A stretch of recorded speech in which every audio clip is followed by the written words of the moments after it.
أعوذ بالله من الشيطان الرجيم. بسم الله الرحمن الرحيم. ألف لام را. تلك آيات الكتاب المبين. إنا أنزلناه قرآنا عربيا لعلكم تعقلون. نحن نقص عليك أحسن القصص بما أوحينا إليك هذا القرآن وإن كنت من قبله لمن الغافلين. إذ قال يوسف لأبيه يا أبت إني رأيت 11 كوكبا والشمس والقمر رأيتهم لي ساجدين. قال يا بني لا تقصص رؤياك على إخوتك فيكيدوا لك كيدا إن الشيطان للإنسان عدو مبين. وكذلك يجتبيك ربك ويعلمك من تأويل الأحاديث ويتم نعمته عليك وعلى آل يعقوب كما أتمها على أبويك من قبل إبراهيم وإسحاق إن ربك عليم حكيم.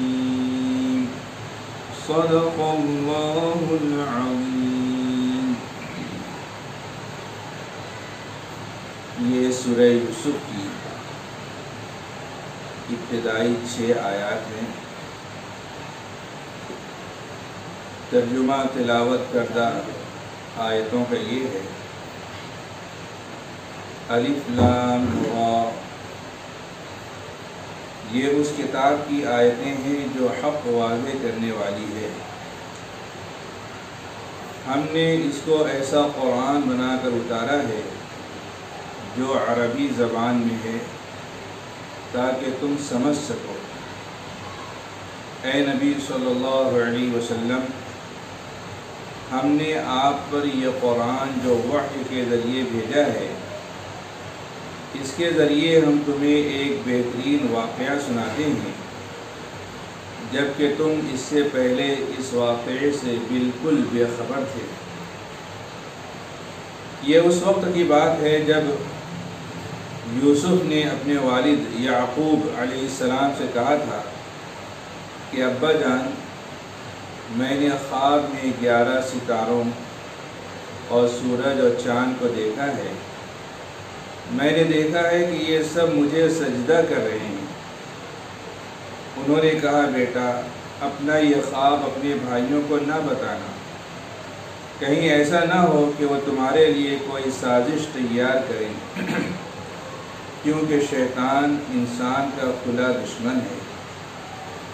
اور اسی طرح تمہارا پروردگار تمہیں نبوت کے لیے منتخب کرے گا اور تمہیں تمام باتوں کا صحیح مطلب نکالنا سکھائے گا، جس میں خوابوں کی تعبیر کا علم بھی داخل ہے.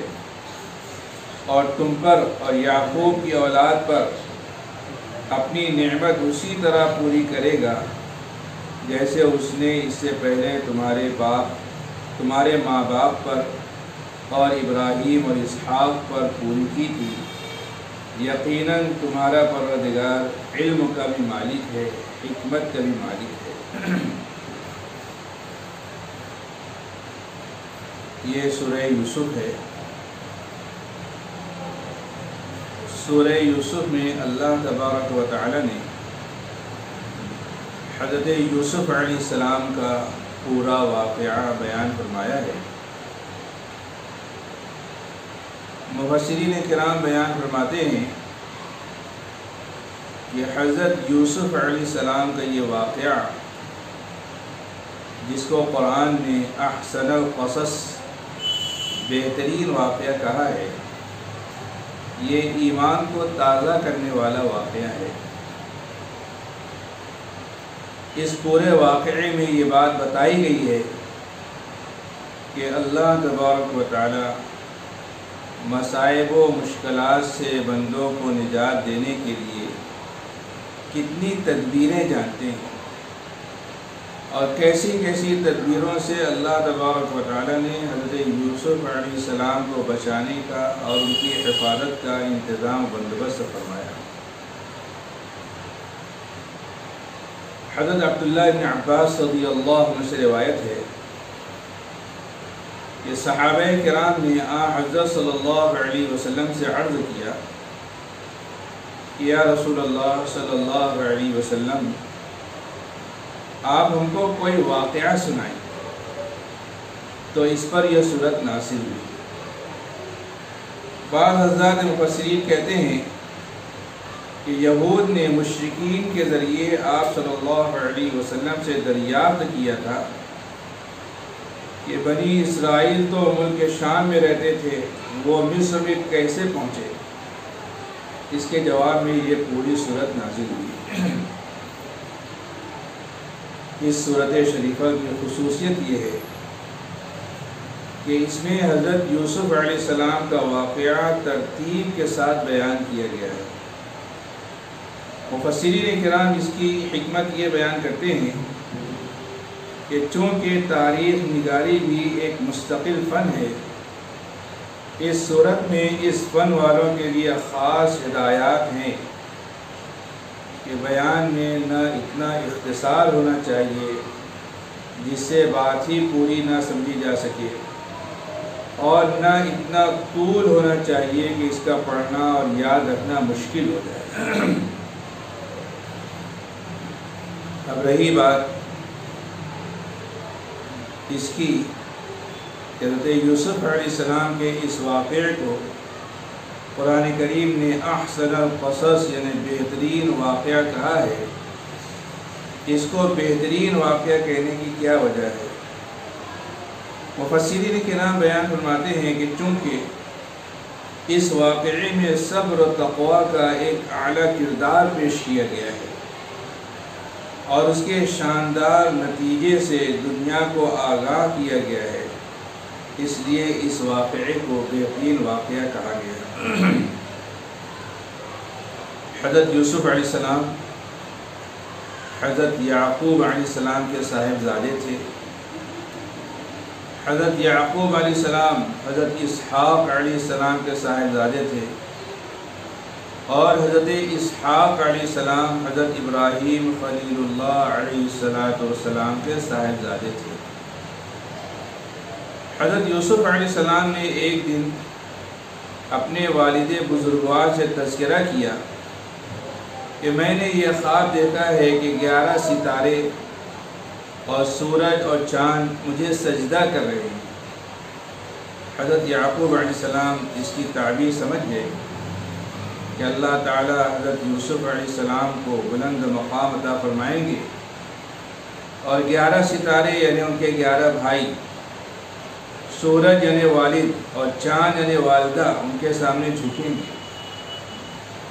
حضرت یعقوب علیہ السلام نے حضرت یوسف علیہ السلام کو یہ نصیحت فرمائی کہ اپنا یہ خواب اپنے بھائیوں کے سامنے بیان مت کرنا، کہیں ایسا نہ ہو کہ اس خواب سے ظاہر ہونے والی بات کی وجہ سے وہ حسد میں مبتلا ہو جائیں اور تمہیں کوئی نقصان پہنچائیں۔ نیز فرمایا کہ میں سمجھ رہا ہوں اور یقین کر رہا ہوں کہ اللہ تعالیٰ تمہیں منتخب فرما لے گا اور تمہیں خواب کی تعبیر کا علم بھی عطا فرمائے گا، اور تم پر اپنا انعام پورا فرمائے گا جس میں نبوت کا عطا فرمانا بھی ہے۔ اللہ تعالیٰ تم پر اور آل یعقوب پر اپنا کامل انعام فرمائے گا، جیسا کہ اس سے پہلے تمہارے پردادا حضرت ابراہیم علیہ السلام پر اور تمہارے دادا حضرت اسحاق علیہ السلام پر کامل انعام فرمایا تھا۔ ان ربک علیم حکیم، بے شک تیرا رب علم والا حکمت والا ہے، اس کے فیصلے علم اور حکمت کے موافق ہیں۔ اللہ تعالیٰ نے حضرت یعقوب علیہ السلام پر بھی انعامات کی بارش فرمائی تھی، لیکن حضرت یعقوب علیہ السلام نے از راہ تواضع اپنا نام نہیں دیا۔ انبیاء کرام علیہ السلام کا وصف خاص تواضع اور انکساری ہے۔ اس سے یہ بات معلوم ہوئی کہ جو داعی، مبلغ اور مصلح ہو، اس کو بھی اپنے اندر تواضع اور خاکساری کی اس صفت کو جو پیدا کرنا چاہیے۔ تواضع کی یہ صفت اہم ترین ایمانی صفات میں سے ہے، اور یہی کلید نجات ہے۔ حدیث شریف میں ہے، جناب نبی کریم صلی اللہ علیہ وسلم نے ارشاد فرمایا ہے کہ من تواضع للہ رفعہ اللہ، یعنی جو بندہ اللہ کے لیے تواضع اختیار کرے گا، اللہ تعالیٰ اس کے مقام و مرتبے کو بلند فرمائیں گے۔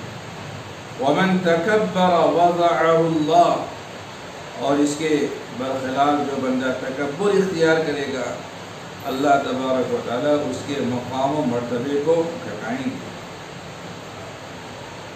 حضرت مولانا مفتی محمد شفیع رحمۃ اللہ علیہ معارف القرآن میں تحریر فرماتے ہیں کہ کبھی تو ایسا ہوتا ہے کہ بیداری کی حالت میں جو صورتیں انسان دیکھتا رہتا ہے وہی خواب میں متشکل ہو کر نظر آتی ہیں، اور کبھی ایسا ہوتا ہے کہ شیطان کچھ صورتیں اور واقعات اس کے ذہن میں ڈالتا ہے، کبھی خوش کرنے والے اور کبھی ڈرانے والے۔